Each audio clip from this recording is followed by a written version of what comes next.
Muy buenas tardes.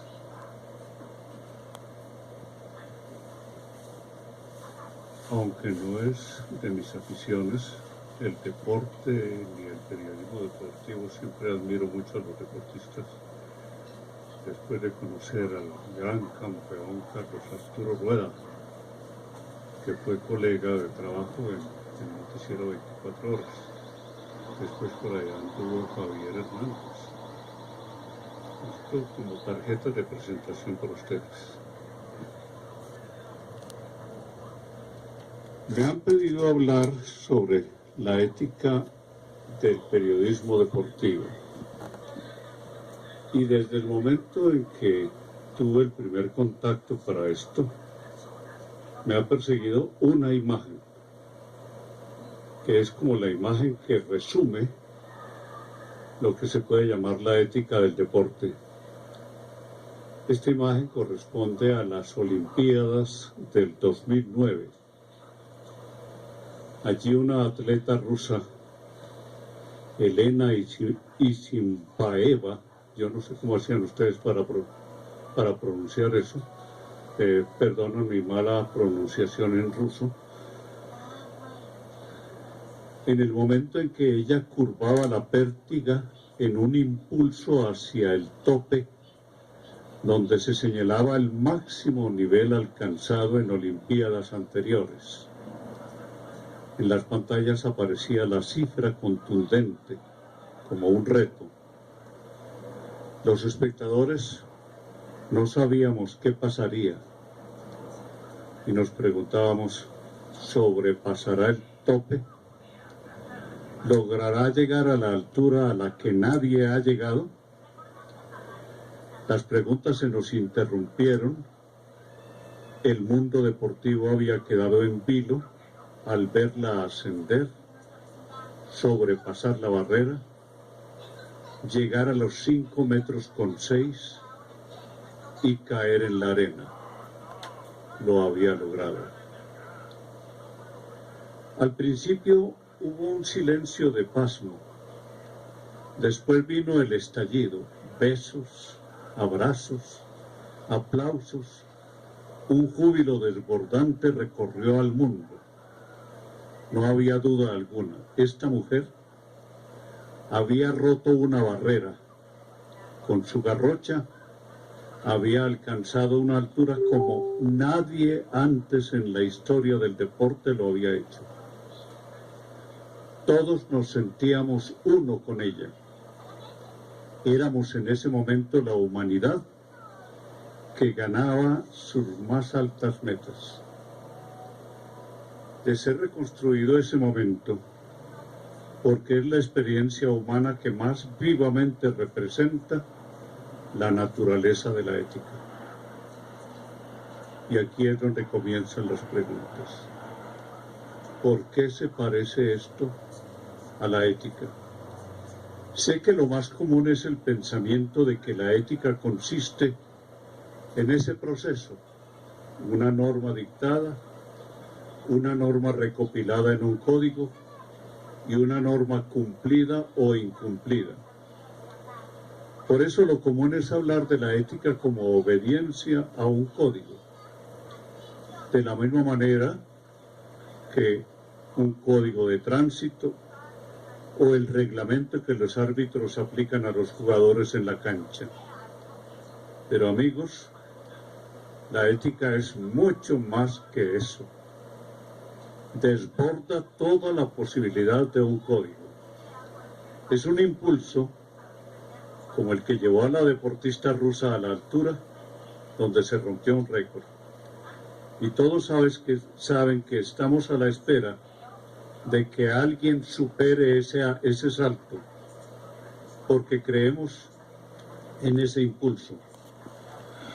La gran Caterina ha acumulado medallas, pero les juro que no está satisfecha porque sabe que su salto largo puede ser más largo. Esta insatisfacción, esta creciente exigencia es lo propio y esencial de la ética. que es el impulso interior que todos llevamos desde nuestro nacimiento para ser hoy mejores que ayer y mañana mejores que hoy. Es un impulso que nunca termina. Digo que esto es la ética, un impulso a la excelencia, y que está hecho de humildad y de insatisfacción. Les explico. Digo que de humildad porque los campeones verdaderos siempre saben que es posible ir más allá, volar más alto, alcanzar una mayor perfección. Por eso ustedes ven a esos campeones de raza convencidos de que no es para tanto, de que todavía hay que trabajar más, de que todo eso es relativo. Ellos son algo muy distinto de esa otra clase de vencedores absolutos que miran al mundo y a los demás por encima de su hombro, que están convencidos de que su victoria es lo máximo y que después de esa victoria no puede haber algo mejor. Y se quedan sembrados en la rutina y en la mediocridad. No ser ético es ser mediocre. Ser ético es estar siempre insatisfecho con lo que se ha hecho porque se sabe que todo lo real puede ser mejorado. Toda esta carreta inicial, amigos, busca hacerles entender que la ética es un no rotundo a lo mediocre y a la resignación, y una apuesta de por vida a la autosuperación en todos los órdenes.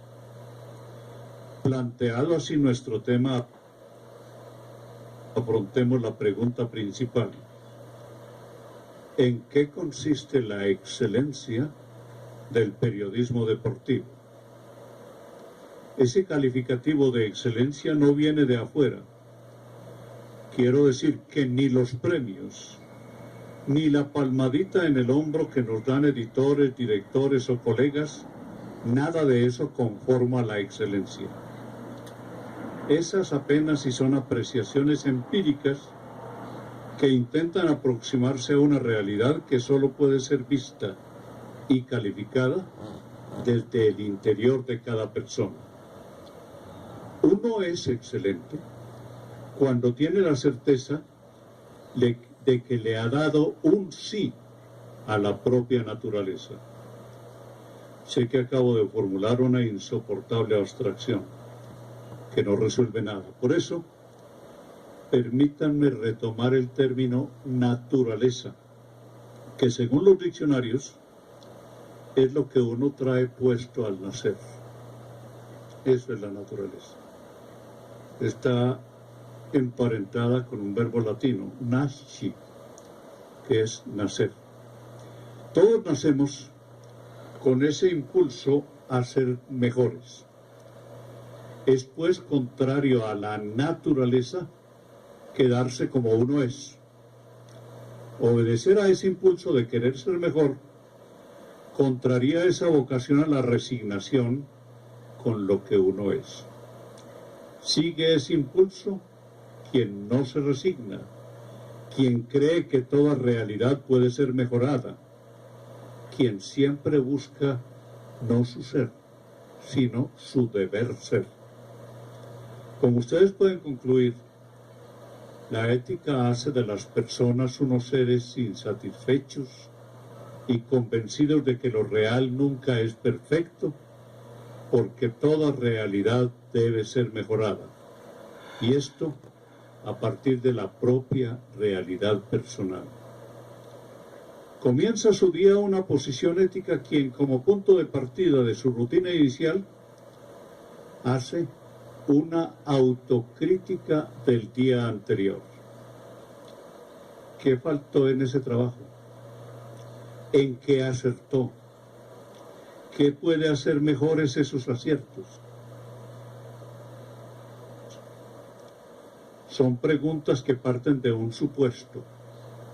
Yo, como todos los mortales, soy débil y falible, y esa doble huella negativa aparece en todo lo que hago y debo detectarla para hacerla desaparecer. En efecto, la autocrítica supone el ejercicio de la humildad, es decir, esa verdad de lo que somos. Ser humilde es ser verdadero en la apreciación de sí mismo. Un programa informativo, un periodista que hacen esa autocrítica, están en el camino correcto hacia la excelencia. Quien nunca hace autocrítica, al desconocer sus fallas y sus errores, y solo ver sus logros, se estanca en la autosatisfacción. Sí, en esas condiciones solo es posible el estancamiento, que es la situación vecina a la corrupción. Por tanto, clave fundamental, la autocrítica. Yo recuerdo en mis tiempos de asistir a consejos de redacción, el trabajo que costó incluir en el consejo es el punto de partida indispensable para llegar a la excelencia. El camino a la excelencia del periodista pasa, pues, en primer lugar, por el compromiso con la verdad de sí mismo, de su trabajo y la verdad de lo que sucede en el mundo. No los voy a abrumar con citas de códigos éticos en cuyos articulados figura ese compromiso como deber fundamental. Solo les doy un detalle. La mayoría de los códigos éticos tiene como punto central el compromiso con la verdad. No haré más alusiones de esas. De la lectura de los códigos resulta que todos ellos coinciden en señalar el compromiso con la verdad como algo esencial para la tarea del periodista. ¿Por qué la verdad y no otros valores, como la justicia, la tolerancia o la solidaridad? La justicia es el valor que define a jueces y abogados. El cuidado de la salud es la característica de médicos y enfermeros. De la misma manera, el compromiso con la verdad es lo que singulariza al periodista, de cualquier disciplina que sea: política, economía, relaciones exteriores o deporte. Singulariza esto al periodista hecho para servir a la inteligencia de los receptores de su información. Créanme que ese es un punto clave. Cuando uno recuerda que como periodista está hecho para servir a la inteligencia, siente que se le sube el estatus. Porque es justamente esa la esencia de nuestro trabajo. Utilizamos la palabra. Y la palabra está como una flecha dirigida a la inteligencia. Esto nos está poniendo frente a un problema que proponemos así. El deporte, amigos, es al fin un entretenimiento o una información. ¿Es una actividad para la inteligencia o es un simple pasatiempo? ¿Cuál es la verdadera naturaleza de lo deportivo? Las reflexiones iniciales sobre aquel deslumbrante salto con Garrocha que echó abajo un récord mundial no era un asunto de entretenimiento. Como pudieron darse cuenta, era más que eso.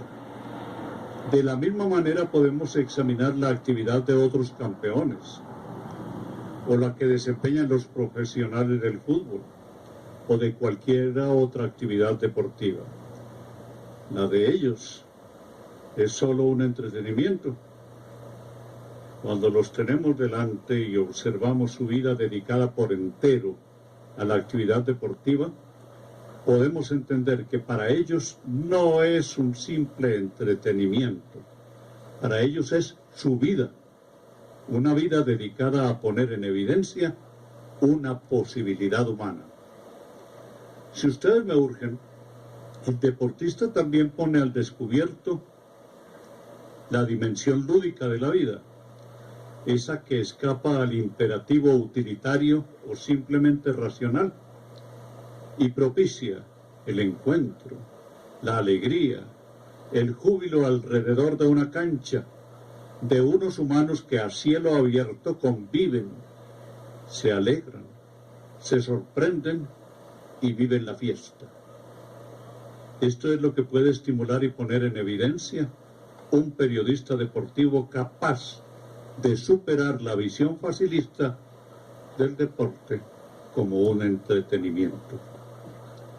Es pues muy distinta la visión del deporte y de su verdad según se lo mire como solo entretenimiento o como actividad de una humanidad que busca su ser posible. Llegué a estas consideraciones como aplicación del primer camino a la excelencia del ser periodista, el compromiso radical con la verdad. Otras consideraciones sobre el mismo asunto serían, por ejemplo, las que tienen que ver con el carácter provisional de las verdades del periodista. Carácter provisional. Lo digo con cierto énfasis porque a veces oigo comentarios deportivos y me parece estar sintiendo que habla el Papa de Roma.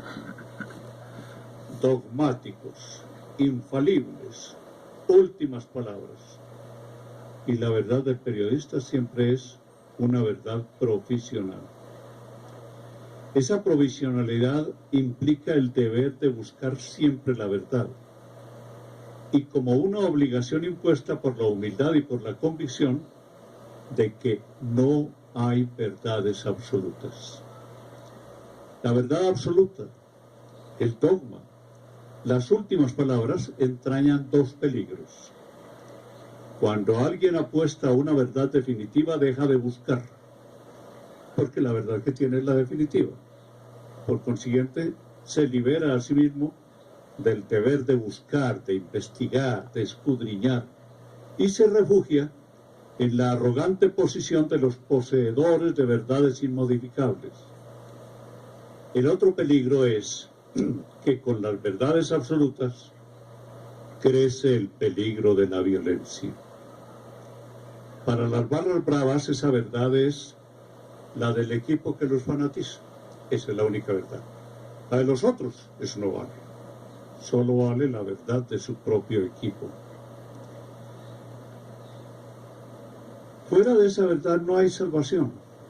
Y la lógica brutal a que se acogen indica que ninguna otra verdad es aceptable y que esas inaceptables verdades deben ser destruidas. Y eso es lo que está en las raíces de nuestra violencia. Eres conservador, yo soy liberal. Por tanto, tú estás equivocado. Estás en el partido de los malos que están equivocados. Yo estoy en el partido de los buenos que tienen la verdad. Y los buenos tenemos como misión acabar con los malos. Esa es la lógica. Y examinen ustedes barras bravas y encontrarán ese mismo proceso. Una curiosa lógica indica que el mal y la equivocación deben desaparecer y que esa es la tarea de los buenos, o sea, los que poseen verdades absolutas. Al pensarlo, creo estar cerca de lo que ocurre en las mentes de estos loquitos de las barras bravas. Hay otra expresión del deber ser del periodista deportivo y de todo periodista: su responsabilidad ante la sociedad. Es el segundo camino. Déjenme ser obvio. El periodista, ustedes periodistas, no tienen por qué responderle al gobierno, ni al director, ni al dueño del medio, mucho menos a las autoridades deportivas. Entonces, ¿a quién deben responderle? Quiero ser claro. El único amo que un periodista reconoce y respeta es el receptor de su información. Ese es nuestro amo. los demás no. Y a través de él, yo estoy sirviendo a toda la sociedad. Al reconocer ese amo, el periodista tiene claro que no es para responder a sus caprichos, sino para ayudarle a ser mejor. Una lúcida autora me enseñó, y lo comparto con ustedes, que un buen periódico, agrego, una buena información, es la que una vez leída hace que el lector se sienta una mejor persona. Eso es lo que define la bondad de un medio de comunicación. La respuesta al receptor es pues la de contenidos informativos que hacen de los receptores unas mejores personas. Es la forma concisa en que se expresa que debemos responder a los receptores bajo la clara convicción de que al informar manejamos un poder grande, para bien o para mal, y de que somos responsables del bien o del mal que se sigan de nuestra información, a lo que se debe agregar que el mal hecho con la información nunca se repara totalmente. Y si tenemos el deber de responder a toda la sociedad, es porque manejamos un bien público. Eso es la información, de la cual nadie es dueño, porque es un bien de todos, y esto nos convierte en servidores públicos. Es la verdad que debe recordarse siempre que uno está informando. Soy un servidor público. No soy el periodista de tal medio, de tal canal, no. Yo soy un servidor público. Y cuanto mejor cumpla esa función, más legitimado está el medio de comunicación.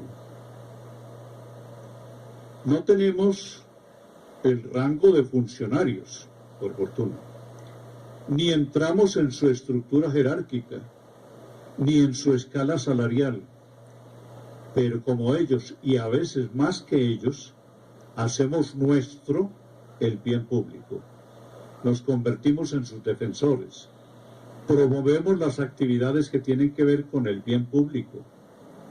En elecciones, por ejemplo, es nuestra la causa de la pureza del sufragio.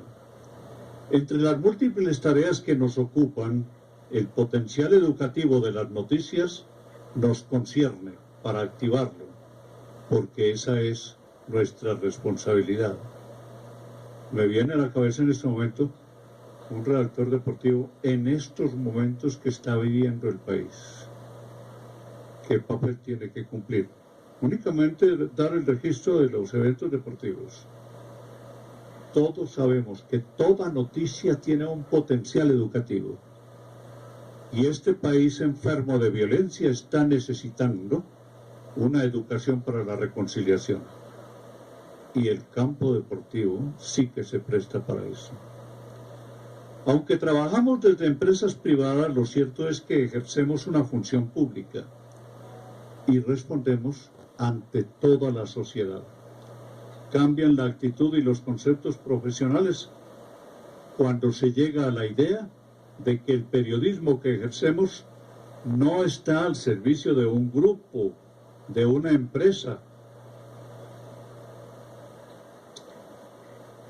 o de un gobierno, sino al servicio de toda la sociedad.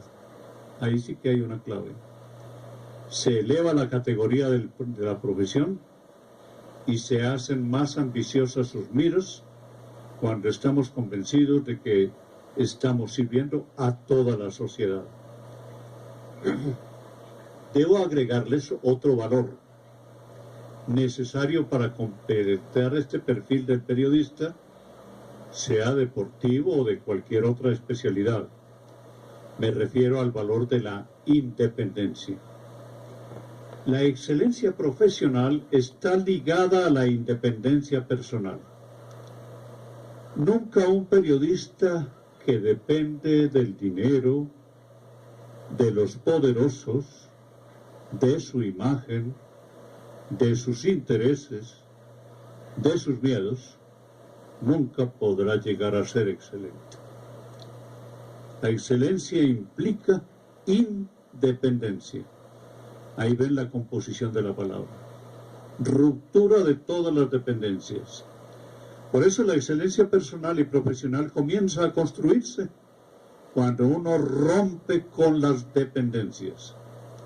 Puede ser útil mencionar las dependencias que estrechan, hasta borrarlo, el camino que conduce a la excelencia profesional. Está, por ejemplo, la dependencia del poder, ese sometimiento por convicción o por temor a cualquiera de las formas de poder, sea poder gubernamental, poder económico, poder religioso, poder armado, todo lo que sea poder. Diré algo grave: todos esos poderes tienen la capacidad de cerrar los caminos hacia la excelencia. El más conocido de todos ellos es el poder económico. En forma dramática lo expresó aquel Diógenes, filósofo contemporáneo de Sócrates, para demostrar que como filósofo había roto con todas las dependencias. Andaba metido en un barril. No sé, no lo vayan a entender para ustedes, ni siquiera que fuera barril de cerveza. Quien logra romper la dependencia del dinero tiene ganada gran parte de las condiciones para ser independiente. Y yo lo pondría como la primera condición. Una persona que rompe las dependencias con el dinero, esa persona tiene derecho a gritar: soy libre. No es absolutamente verdad, pero sí gana gran parte de su libertad. Entonces, desde que el deporte se convirtió en negocio, se agravaron las condiciones para que el periodista deportivo sea independiente. Ustedes vienen rodeados de intereses económicos, de gente que tiene interés. Por todas partes surgen, como las malas hierbas debajo de las piedras. Y eso constituye para ustedes una dificultad para llegar a la excelencia. El día en que logren esa independencia, ya tienen transitada buena parte del camino para la excelencia.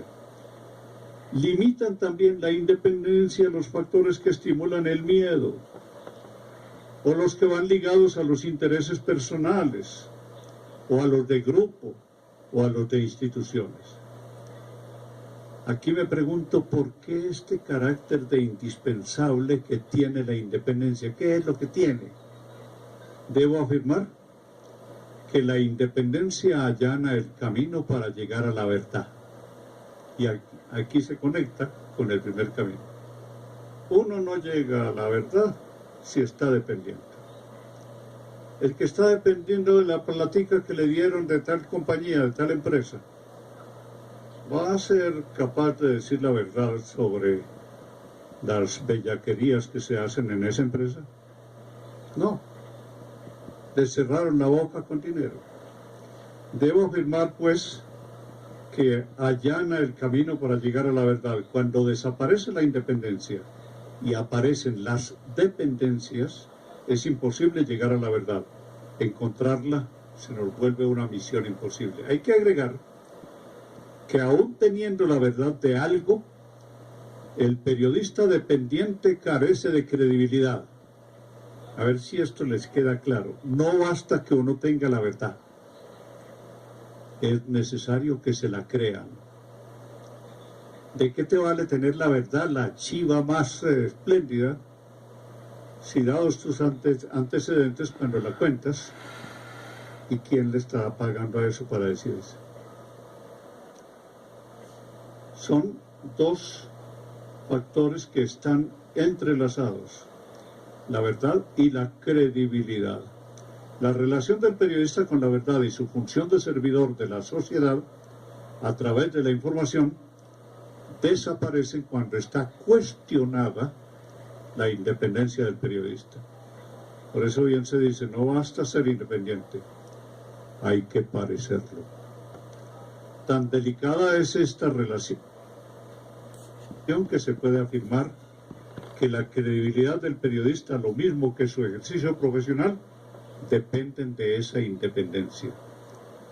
Las dudas sobre esa independencia configuran la crisis que hoy está atravesando el periodismo colombiano. Esto no lo han encontrado ustedes en ningún titular, pero es ese tipo de verdades que se dicen en voz baja. Estamos en una crisis porque nadie está creyendo en nuestra independencia. Tanto independencia política como independencia económica, eso está puesto en duda.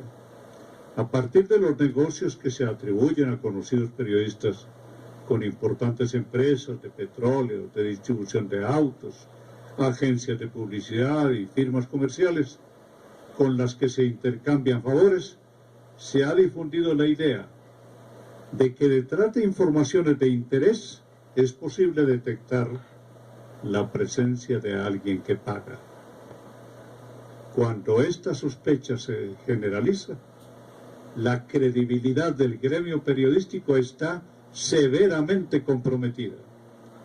El receptor de informaciones encuentra intolerable que la información pública obedezca a la lógica perversa e innoble de los mercenarios. Y ese es un objetivo que tenemos que sacudirnos los periodistas colombianos a golpes de independencia. Lectores, oyentes o televidentes nos quieren independientes porque